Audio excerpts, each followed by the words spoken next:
The next question, Huzur, is some people very vehemently they attack Allah and His Prophet Muhammad sallallahu alaihi wasallam when we talk to them about these two holy personages or about Allah and Muhammad sallallahu alaihi wasallam.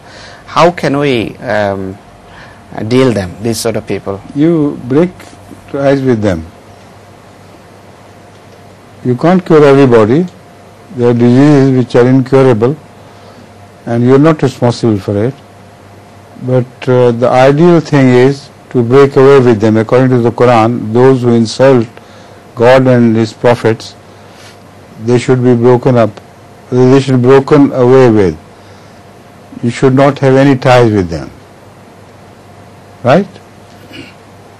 এই প্রশ্নের উত্তরে হুজুর আকদাস বলেন যে এমন মানুষের সাথে কোনোভাবে সম্পর্ক রাখা যাবে না, আপনি সম্পর্ক ছিন্ন করে নেন। এমন মানুষ আসলে তারা দুরারোগ্য, তাদের চিকিৎসা করা কোনোভাবে সম্ভব নয়। আর তাদেরকে যে আপনি এড়িয়ে যাবেন তার জন্য আপনি দায়ী হবেন না, কেননা এটি কোরআনের শিক্ষা, যেখানে বা যারা আল্লাহ এবং হযরত মুহাম্মদ সাল্লাল্লাহু আলাইহি সাল্লামের অবমাননা করে তাদের সামনে থাকা বা তাদের সাথে সম্পর্ক রাখাকে কোরআনে কারীম নিষিদ্ধ ঘোষণা করেছে।